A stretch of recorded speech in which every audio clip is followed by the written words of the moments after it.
अब आप आइए शॉपिंग एंड परचेजिंग के हवाले से कुछ चीज़ें बयान कर देते हैं। देखें, ऑनलाइन शॉपिंग भी हो रही है और कार्ट शॉपिंग भी हो रही है। आपको एक लिस्ट बना लेनी चाहिए, उस लिस्ट के अंदर बाकायदा कैटेगरीज होनी चाहिए कि भाई ये चीज़ें लेनी है।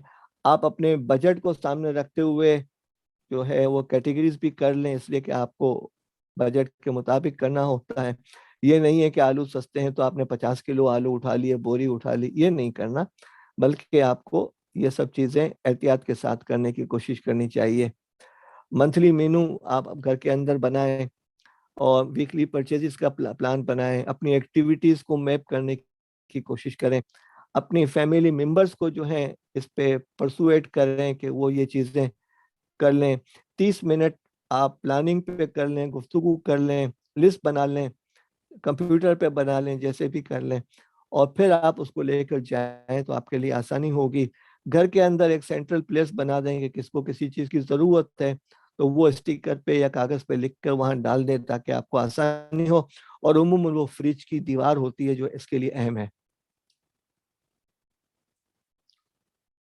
और फिर पूरे दिन का इस अंदाज से प्रोग्राम बनाएं, परचेजिंग भी हो जाएगी, फैमिली एक्टिविटी भी हो जाएगी, और वहां पर चीज़ों को खरीदने और न खरीदने के बारे में जो फैमिली में डिस्कशन होता है वो बच्चों के लिए एक ट्रेनिंग हो जाती है। और don't buy things that require special attention. Illustrated और special item require extra cleaning and maintenance. वो चीज़ें न खरीदें जो कार्विंग हो, जिनको संभालना मुश्किल हो, उसको खरीदने की ज़रूरत नहीं है।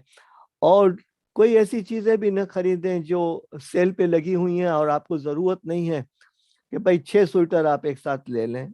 क्या ज़रूरत है? जब आपकी ज़रूरत एक स्वेटर की है तो 6 पे क्यों खर्च कर रहे हैं? Don't even bye things you don't have space for them. वो चीज़ें भी ना खरीदें जिनको रखने के लिए आपके घर में ज़रूरी नहीं है, वरना घर के अंदर मुश्किलात हो सकती हैं।